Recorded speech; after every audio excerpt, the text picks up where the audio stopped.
Uno, dos, tres. Estamos El cuadro que hice también hace un rato de juego. bueno, nos explicaron. Bien. Bueno, supone cruzar esas fronteras, ¿no? De Argentina, Colombia y Ecuador para realizar este reto creativo tan interesante que lo vamos a ver hoy, que se llama Alucina. ¿Cuál fue ese mayor reto para poner en marcha Alucina y cómo equilibraron la visión artística para las realidades de esta producción en Ecuador, en un país donde ni el director ni la productora, que son cabezas, son ecuatorianos? Bueno, primero, gracias, Mauri, por la invitación y gracias por abrir estos espacios y gracias a ustedes por estar acá. Creo que Alucina es nuestra película. Aprovecho también para echar la cuña que se presenta ahorita a las 6 de la tarde en el Teatro Colombia. Primero, bueno, Alucina tuvo como varios retos porque era nuestra ópera prima. Es un drama fantástico y evidentemente las tres cabezas, digamos, que en dirección, la directora de arte, que es la compañera también del director, y yo no somos ecuatorianos, pero bueno, yo en Ecuador vivo hace 25 años, entonces ya soy como más que ecuatoriano. Y ellos llevan como 13 años viviendo en Ecuador. Cuando el Javi nos cuenta la historia, yo le decía desde la producción, ¿y por qué no se te ocurrió así como dos personajes, una locación, algo más sencillo? Porque ya van a ver todo lo que tiene la película. Y empezar a producir, o empezar a buscar fondos realmente. Siendo una ópera prima, yo creo que la ópera prima es de los mayores aprendizajes que podemos tener cuando hacemos cine, porque es cuando nos estrellamos con miles de cosas y nos damos cuenta que realmente hacer cine, dejamos de romantizar así ay, es hermoso, hacer cine es hermoso, sí es lindo, pero ay, es súper doloroso también, ¿no? Nosotros empezamos a aplicar a los fondos en Ecuador, que afortunadamente en esa época pues existían los fondos, porque hacer cine también es un acto político, ¿no? Dependemos de los gobiernos de turno, de las políticas públicas, de la voluntad de los gobiernos de turno.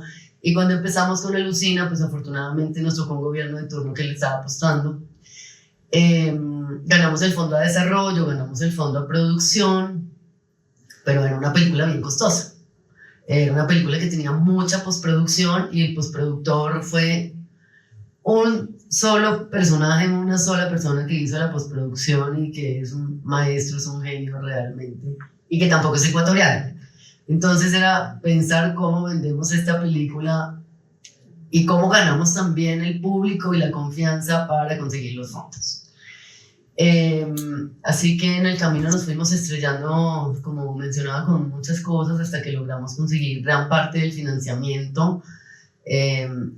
La película llamaba mucho la atención desde la imagen. Nosotros trabajamos, nuestra casa productora es Darko Films y trabajamos mucha publicidad. Entonces nos apalancamos también mucho desde el inicio en tener una muy buena carpeta, un muy buen dossier para poder presentar a mercados, a festivales. No pasamos tampoco por laboratorios de guión, es que fue un experimento bien particular, la verdad, sí. Pero sí tuvimos siempre desde el inicio también una muy buena imagen y eso creo que nos apalancó también bastante para poder conseguir los fondos, el financiamiento para poder filmarla. No terminamos consiguiendo todos los fondos que necesitamos, evidentemente, nos endeudamos, evidentemente, filmamos en pandemia, porque si no nos quitaban los pocos fondos que nos había dado el Estado, así que decidimos lanzarnos a filmar y yo creo que muchos de los que hacemos cine pues sabemos que ponemos la tarjeta de crédito, el carro, la casa, la beca para poder terminar las películas y después viene la etapa más difícil, porque es que aparte ya viene rezagada, ¿no? Ya desde la producción dices, dijo, pucha, ya, bueno, logré filmar, ahora distribuye, y ya quieres botar la película y decir, ya no sé, que la coja alguien más y la distribuya porque ya no puedo más. Y la distribución también es un tema no menor, que creo que lo descuidamos, pero me imagino que después vamos a hablar de la distribución. Creo que ese fue así como, tuvo muchos retos, Alucina. Estuvimos 8 años para poder filmarla, terminarla. la estrenamos en diciembre del 2024 en el POF en Estonia. Eso fue así como muy bello estrenarla ahí.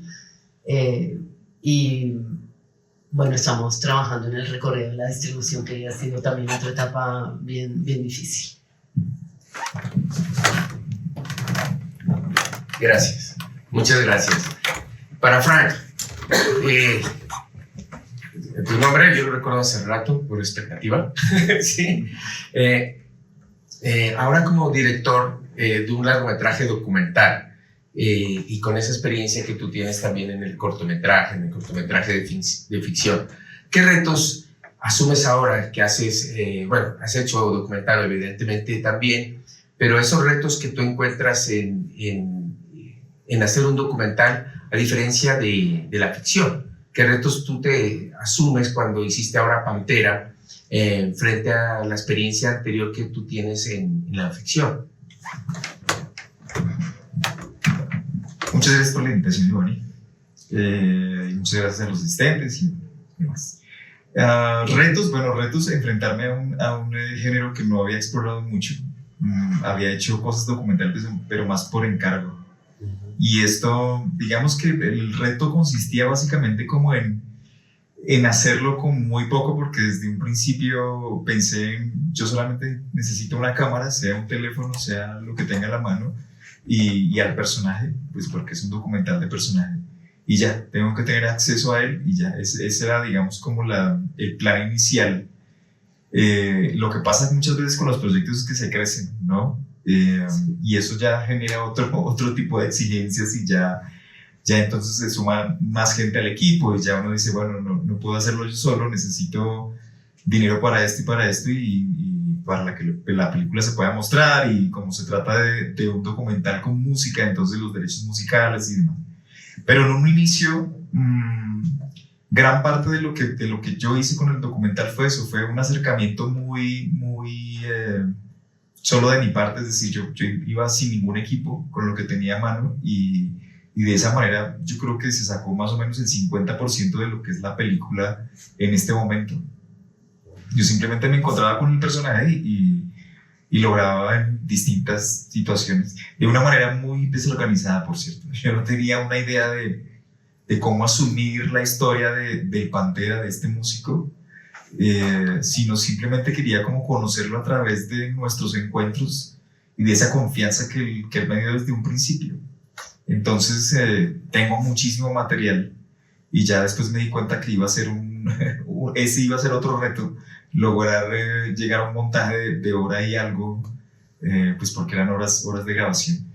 Muchas veces de grabaciones que no sabía para dónde iba esa conversación, porque muchas veces eran conversaciones.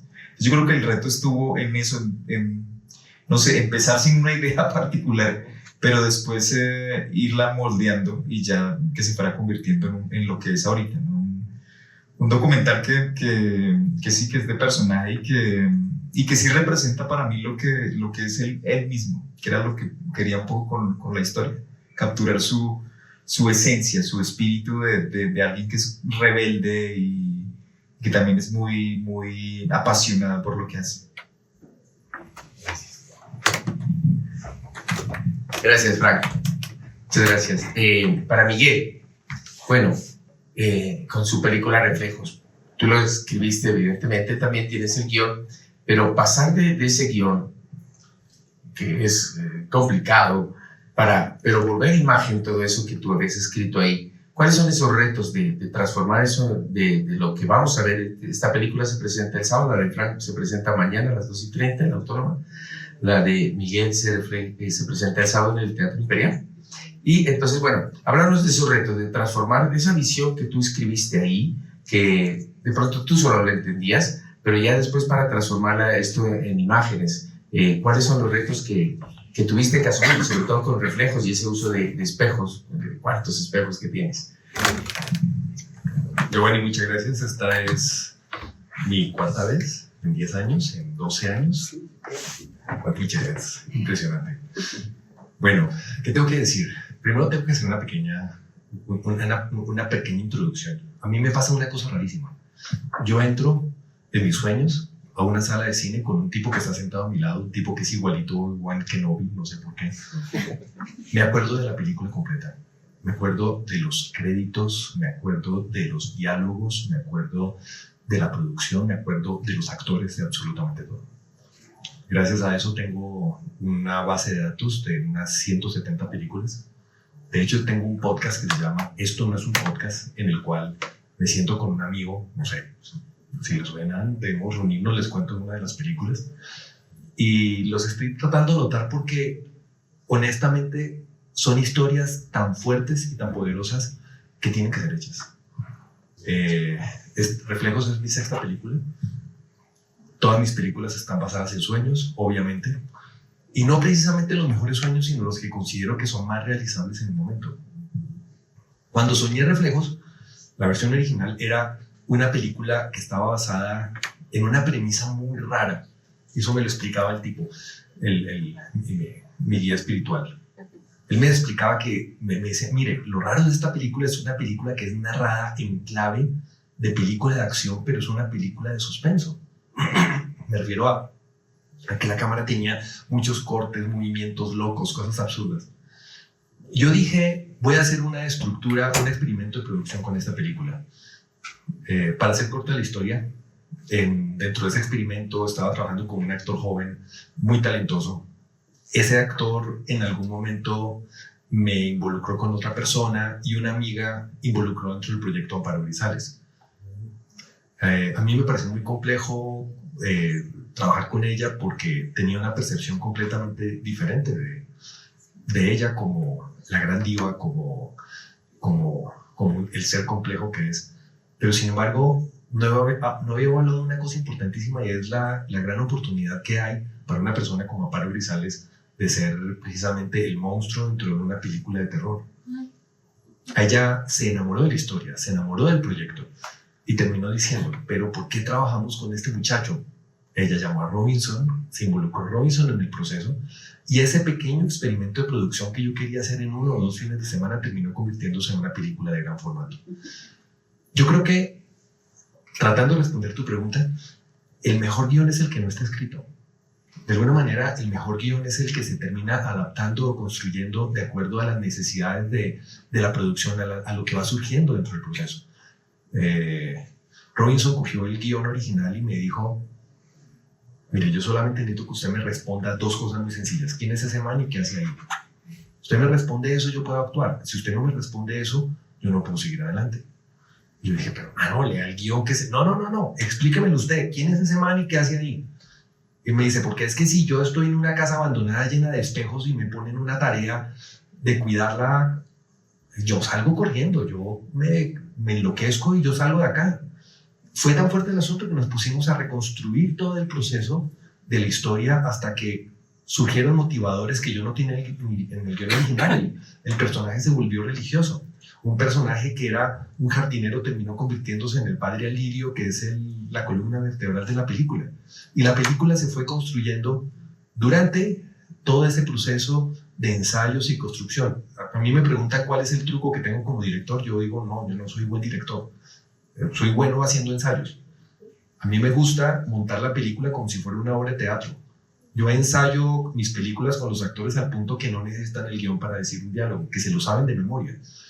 Y eso fue súper productivo aquí en esta película porque permitió construir una cantidad intrincada de capas que, sumado a las ideas que yo tenía de película, hicieron una película muy compleja. Una película que ustedes van a ver que tiene 250 cues de efectos especiales que son completamente invisibles, que tiene muchos efectos a lo Fight Club, efectos pequeñitos que suceden en un pedacito pequeñito de la película y wow, se te pasa si no le estás colocando una atención, y muy pocas personas también tienen la retentiva para verlos. Yo considero que ese proceso de pasar de la idea a la película es un proceso que, en el caso de personas como yo, tenemos la gran suerte de poderlo desarrollar de una forma orgánica, se ve en el resultado final. Y esta película, Reflejos, para mí es probablemente la película más, podría decir, honesta, más íntima, más autoral que he hecho. Y es un poco también por eso, también porque está construida alrededor de un punto de giro fuertísimo que tiene, que no se los voy a contar porque ganó la película, obviamente, y que fundamentalmente se convierte para mí en un ejercicio de honestidad a punto de que hay una cantidad de cosas dentro de la película que entendí de mí años después de estar editándola, de estarla viendo y de entender los significantes que realmente tienen profundamente. Es una película con muchas capas y eso me parece bonito. Creo que con eso respondo a la pregunta. Gracias. Gracias, Miguel. Bueno, el diseño de vestuario ayuda a dar identidad y a situar al espectador, ¿no? Identidad a los personajes que han creado. Ustedes como diseñadoras de vestuario, ¿cuáles fueron esos retos para crear esas identidades y cómo fue el diálogo que establecieron con el director para la película? Hola, gracias por la invitación. Déjame pensar cómo abordarse. Para empezar, pues nos dan el guión, ¿no? Tenemos suerte de tener una relación muy cercana con el director, que es Guillermo Bejar, y la historia viene inspirada de la pérdida que tuvo el de su papá por cáncer. Entonces viene de un lugar muy personal. Nos da el guión, lo leemos y entablamos directamente un diálogo con él, de que hay que vernos, hay que hablar de esto, yo tengo idea de estas cosas. Y lo principal es que, al menos en mi, digamos, experiencia personal, lo mejor es imaginártelos como son personas reales, ¿no?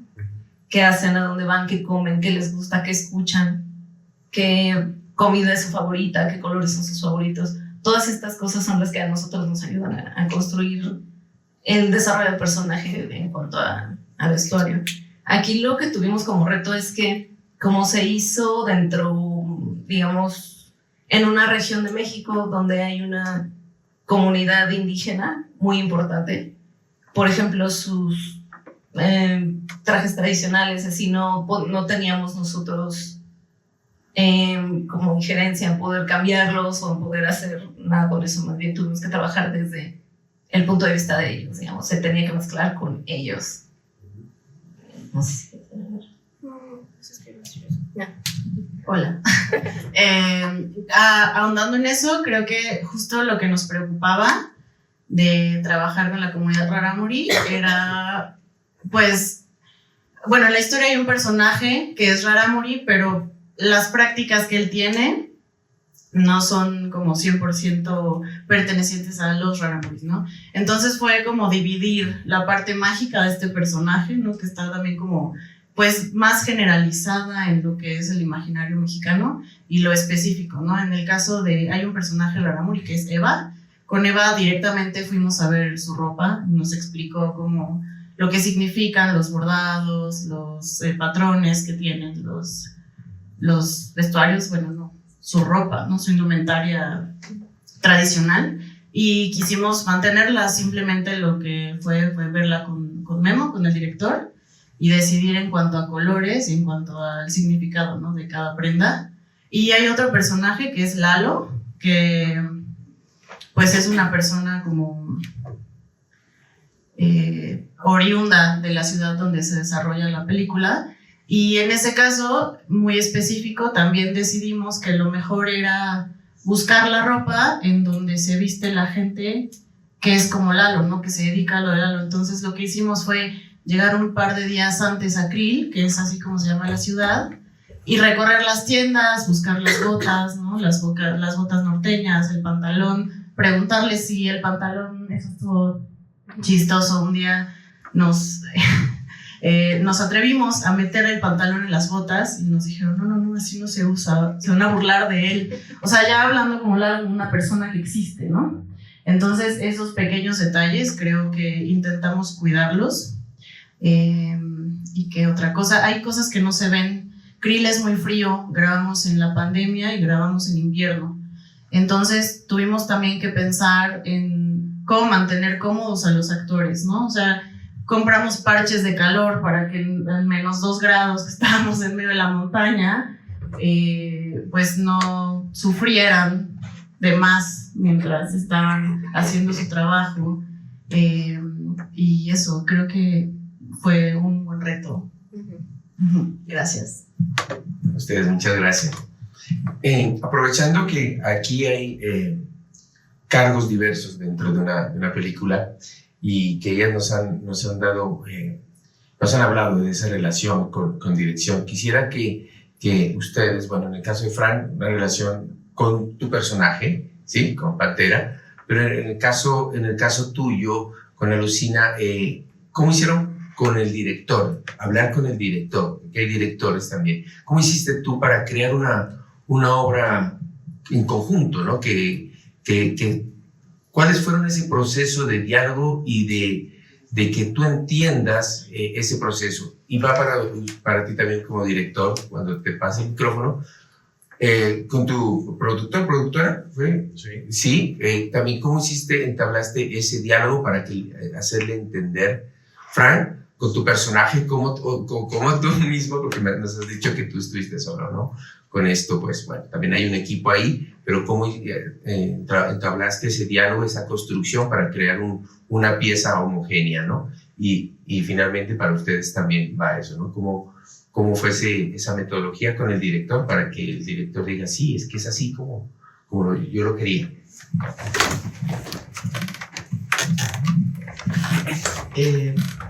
Bueno, con el Javi Cutrona el Javi Cutrona es un ser bien lindo, bien especial y bien particular también en su personalidad. Entonces, lo encerramos en una finca, lo encerramos en una hacienda y bueno, escribe, primero arranca, escribe, que no te distraiga nada. No trabajamos con él en publicidad en ese tiempo, estuvo 2 semanas dedicado completamente a escribir la película. Y cuando salió y leímos la locura que había escrito, era como, Javi, ¿cómo vamos a producir eso? ¿De dónde vamos a sacar la plata? ¿Estás loco, man? Y entender también los tiempos de la película, la cantidad de personajes, cuando entraron estos personajes imaginarios, si existían realmente, si no, fue entender primero el guión para poder empezar a pensar en un diseño de producción o en una propuesta para trabajar con el Javi y con todo un equipo, porque tú decías que, claro, los proyectos, nosotros nos imaginamos que él iba a salir con un proyecto, sí, un largo, una ópera prima, pero no con semejante guión con el que había salido, y algo que pensamos en un equipo mínimo, aparte que trabajando en publicidad, entonces podíamos tener el chance de poderle decir a la gente que a lo mejor nos cobre menos, pero eso significaba políticamente seguir precarizando el arte. Entonces eran como muchas incógnitas ahí que tenía yo desde la producción. El Javi se negaba a ir a laboratorios de guión porque como que estaba muy arraigado también a su historia, a su decir, a su pensar. Entonces sí, fuimos haciendo como un trabajo de depurar ciertos elementos, ciertas cosas que estaban de más. El Javi contó una historia extremadamente descriptiva, entonces era el hilo rojo que pende de la lámpara amarilla que está colgada sobre la madera de sauce. Bueno, entonces era como te podías imaginar realmente absolutamente toda la película. Pero sí empezamos a tener muchos diálogos, a sentar, ¿no? Creo que desde la producción también hay una tarea por ahí de asentar a la parte de dirección, porque si no, pues el elefante rosado, pues también lo quieren y les tenemos que dar el elefante rosado. Y fueron muchos años de trabajo continuo, de juntarnos también con otras partes del equipo, de hablar con el director de fotografía que iba a ser en un inicio, pero que renunció como 20 días antes de empezar a rodar. Entonces sí, creo que lo importante es como tener un trabajo constante y una comunicación constante con el director o la directora, y aterrizar realmente la idea y aterrizar realmente lo que somos capaces de hacer, lo que podemos hacer, sin idealizar y sin romantizar, porque claro, también yo me pongo a pensar ahora en los inicios de Alucina y digo, sí, cuando la leí dije, voy a ser capaz de conseguir todo y sí, esta película va a ir a todos los festivales, va a estar en Cannes y mentira, vas aterrizando en realidades que funcionan de otra manera. Así que bueno, sí, fue un proceso de muchos años, de mucho hablar, de convivir mucho y de aterrizar con el Javi realmente lo que podíamos hacer y lo que no. Bueno, en el caso del Pantera, si bien hubo una confianza desde el principio, porque la idea, digamos, de hacer la idea de hacer un documental no estuvo desde el principio que lo conocí. A mí él me lo presentaron, yo no lo conocía, resultó ser un tipo pues muy conocido entre los músicos, como pasa con muchos músicos que hay una figura pública, pero todo el parche de músicos que está detrás no es muy conocido. A él le pasó eso, digamos que él trabajó con mucha gente, pero pues la gente normal, digamos, no lo conoce. Yo no lo conocía, a pesar de que pues, a mí me gusta la música, yo me considero melómano, yo no conocía al Pantera. Y me doy dando cuenta que había trabajado con un montón de gente a la cual yo admiraba y una música que pues yo conocía, pero no sabía quién era él. Entonces, desde el principio, digamos, tuve esta idea de conozcámonos a través de la cámara, porque para mí pues la cámara también es como esa vía para conocer a alguien, ¿no? Y le dije que si lo podía grabar y sí, me dijo inmediatamente que sí. Pero entonces, a pesar de que existía esta confianza desde el principio, yo lo que quería era que él me dijera, me avisara de todas las cosas que iban pasando en su vida. Como, no sé, tengo una cita con un productor musical, voy a dar un concierto en un bar, no sé, que todos esos sucesos que para él eran de pronto cotidianos, que me los contara para yo poder estar. Que no fuera únicamente una cosa de voy a su casa y hablamos un rato, sino que existiera todo eso. Y no pasaba eso. No pasaba eso. Me decía como, no, ayer tuve una reunión con un abogado, pero ¿por qué no me llamó para haber estado ahí? Un día me dijo, no, es que fue un amigo a la casa y estaba como en ácidos y me botó los instrumentos desde el piso 13 a la calle. Y yo, pero ¿por qué no me llamó? Si yo vivo a pocas cuadras, entonces me pasaba eso con el Pantera, que él no me contaba muchas cosas porque como que él las veía, bueno, esto lo sí, esto, pero ¿para qué? Me decía, no, pero pues ¿para qué te iba a llamar? Entonces, muchos de los momentos en los que pude estar presente fue más bien como una fortuna de estar ahí. O sea, como casualmente estuve ahí y pasó algo, digamos, fuera para mí de lo común. Y bueno, con varios de esos sucesos, pues se construyeron escenas y se construyeron cosas, pero eso fue lo más complejo, porque él no me contaba mucho, no sé, como muy reservado con cosas de su cotidianidad. Y ya cuando entró la productora, porque pues ya el proyecto estaba avanzado cuando ya entró una productora, pues que ya la cosa se estaba creciendo, y con ella realmente fue muy fácil el trabajo porque hay una cosa que nos une y es la música. Y bueno, ella se interesó desde el principio, ella sí conocía al Pantera. Entonces, en ese sentido fue como muy fácil, ella entendió, digamos, cuál era el espíritu de la película y cuáles eran también los retos de lo que teníamos que conseguir en ese momento, pues que ya era básicamente dinero, ¿no? Por temas de los derechos musicales, bueno, en fin. Y bueno, pues se hizo básicamente con el Fondo de Cine y con colaboraciones, como siempre pasa, que uno encuentra aliados en el camino y bueno, pues eso hace que uno llegue ya a finalizar. Gracias. Bueno, ¿qué tengo que decir? Pues me pones en un jaque porque no sé si soy más productor o más director. Y no sé si soy bueno como uno o como el otro. No, y nos hablas también de la relación con quien estuvo al frente de diseño del vestuario también. Ah, del vestuario. Claro, para Bueno, les tengo que decir que yo, primero como productor, soy un tipo muy pragmático. Yo tengo una máxima frente a un guión y el director me lo tiene que sustentar. Si tú quitas esto del guión, ¿en qué cambia la película? Y me tienes que decir que esto es necesario y explicar por qué. De lo contrario, yo considero que es un capricho. Y no es que esté mal trabajar por caprichos. Está bien que el director sea caprichoso. Es un tema ya personal mío. Porque yo como director soy el antidirector. Soy un tipo que trabaja desde el pragmatismo máximo. Yo soy de esos que prefieren modificar el guión a modificar la línea de edición. Yo tengo algunas máximas con respecto a eso. Yo digo que yo sería mejor director si no fuera tan buen montajista, porque me va muy bien montando. Entonces las cagadas que cometo como director las estoy arreglando en la postproducción.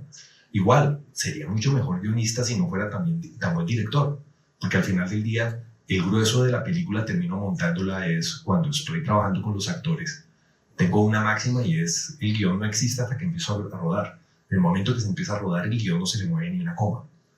Pero me doy un tiempo antes, unos 2 o 3 meses, de trabajo con los actores que permiten ajustar las cosas necesarias del guión y de la producción para salir adelante. Por ejemplo, ensayo con el camarógrafo como si fuera un actor más. O sea, yo siento al huevón ahí y trabaja con nosotros en los ensayos, y hago ensayos a la italiana, parando las escenas completas de principio a fin, haciendo los estudios como si fuera una obra de teatro. El proceso de una película mía es un poco distópico precisamente porque trabajo con muy poca gente. Entonces, por ejemplo, ahorita en Reflejos ustedes la van a ver, es una película, yo podría decir, de gran formato, es una película que tiene locaciones impecables, que la parte de producción está muy bien desarrollada, tiene muchísimos efectos especiales, tiene una cantidad de cosas que hacen que sea una producción grande. Sin embargo, en la práctica no lo fue. Todo el equipo técnico que sacó adelante la película que van a ver fueron solamente 6 personas. Únicamente 6 personas.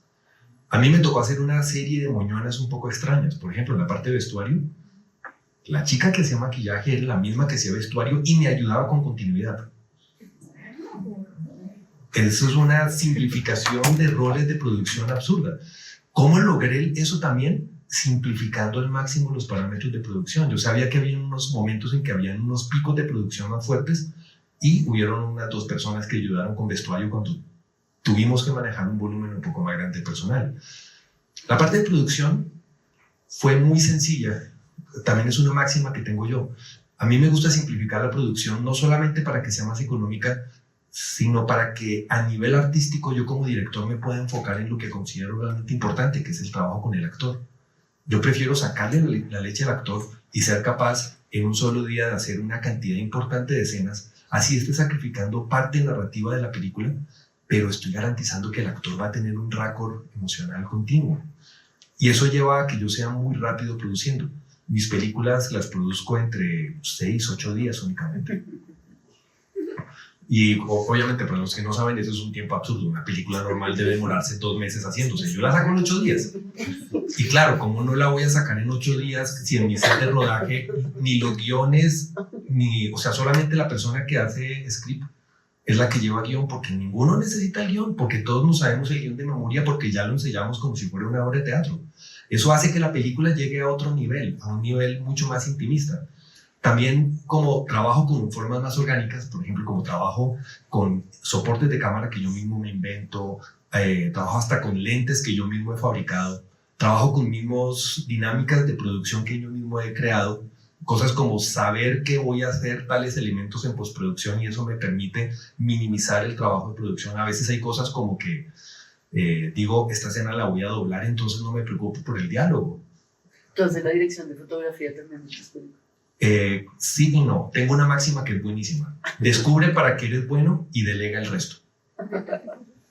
Entonces, eventualmente, cuando yo estoy en una producción, hay elementos que para mí son fundamentales. Por ejemplo, el manejo del actor para mí es el todo, porque si vamos a colocar un valor de importancia dentro de los elementos que tienes en el set, el actor es lo que más vale. En mi primera película me di cuenta de eso. Lo primero que hice fue, obviamente, me enloquecí con la cámara. Yo soy un chico de cámara, entonces soy un director técnico que narra desde el plano, no desde la puesta en escena. Entonces busqué a un amigo que me sirvió de coach de actuación, y eso me permitió construir un ecosistema con los actores que funcionó muy bien.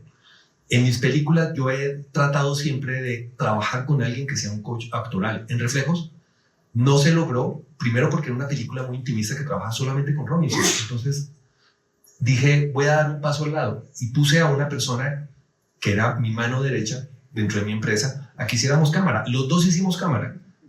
Entonces, si ustedes ven el detrás de cámara, me ven a mí a veces haciendo el foco, le paso la cámara y luego él hace el foco. Y puntualmente siempre estoy trabajando con el actor. Entonces, de alguna manera, ese proceso de delegación es muy, muy importante.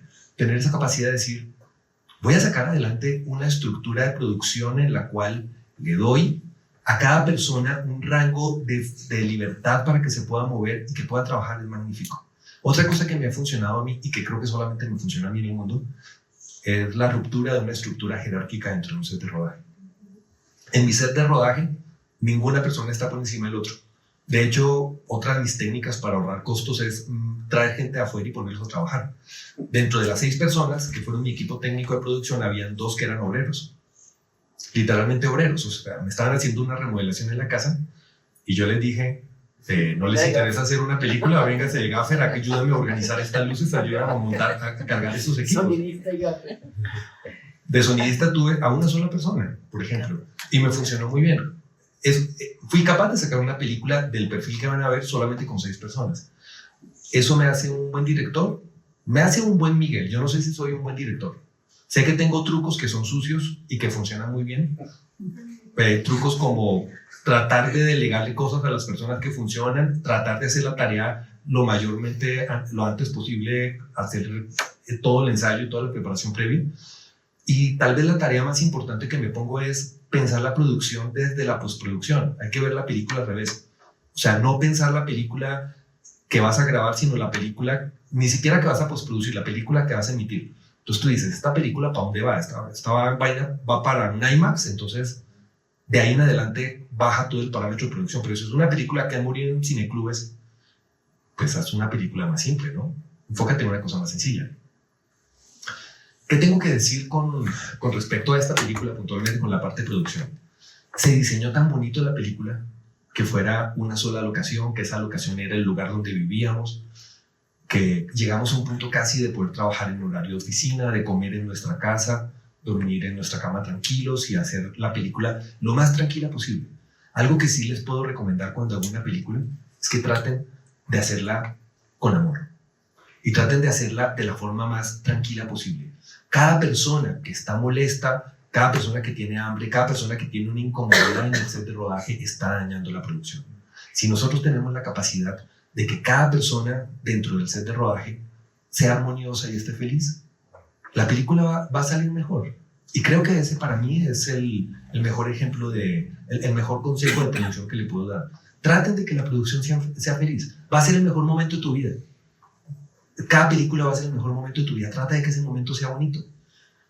Eso lo digo porque tienes 6 personas en el set. No, 45. Puedes hablar de todo. 45 personas. Por eso a veces es bueno tener personas que estén metidas dentro de esa línea. Hay cargos que, por ejemplo, a mí me parecen fundamentales. El de bienestar y personal tiene que estar en un set de rodaje. El de bienestar. Una persona de bienestar. Una persona que la única función que tenga es ver que todos tengan sus papeles, que todos estén tranquilos, que todos sean escuchados. Ese tipo de cosas para mí son fundamentales. Yo lo hago en mis producciones. Obviamente también he hecho producciones grandes. Y esas producciones he tratado que sean así y les aseguro que funcionan bien. Y lo digo porque mis primeras experiencias en cine fueron desde la línea jurásica. Mi primera película fue con Gustavo Nieto Roa. Miren, fue una batalla campal horrible. Fue una de las sensaciones más feas que tengo en mi vida. Fue tan fea que me produjo una pesadilla que fue el guión de mi primera película. Ustedes miran Volver a Morir y está exactamente Entre sábanas de Gustavo Nieto Roa, pero en versión de terror. Bueno, yo creo que me senté en la palabra de siempre. Es que les preguntasteis, pero Sí, puedo sí. agregar. Sí, sí. Sí, quiero. Es que justo en esto que estaban hablando ellos de que se va cambiando a veces el guión sobre la marcha, así. Recordé muy puntualmente que en la primera lectura de guión,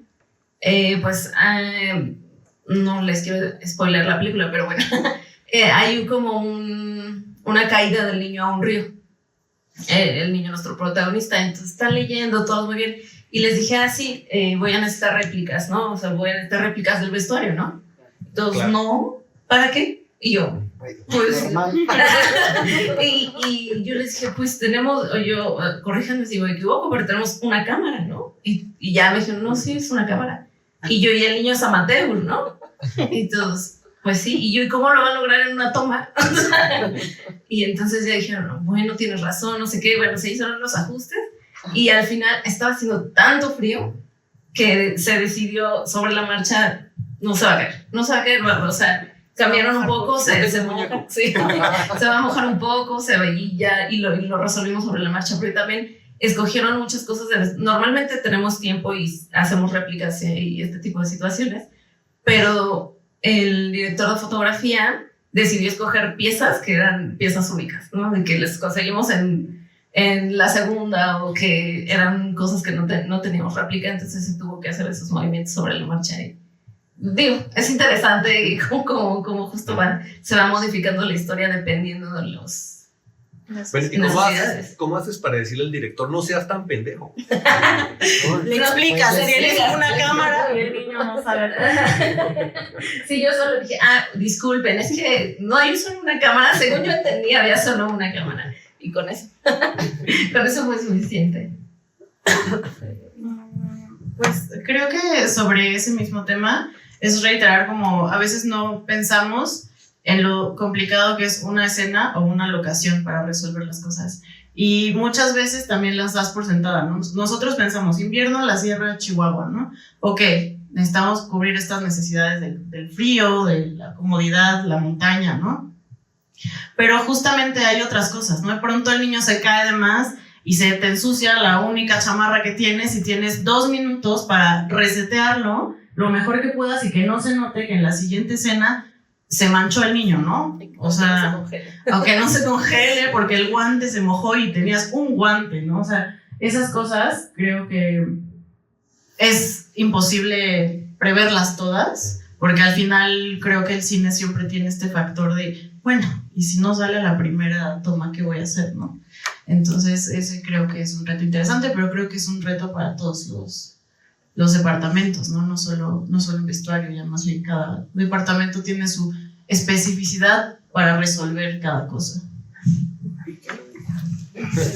Bueno, se abre también el micrófono para que el público pueda preguntarles.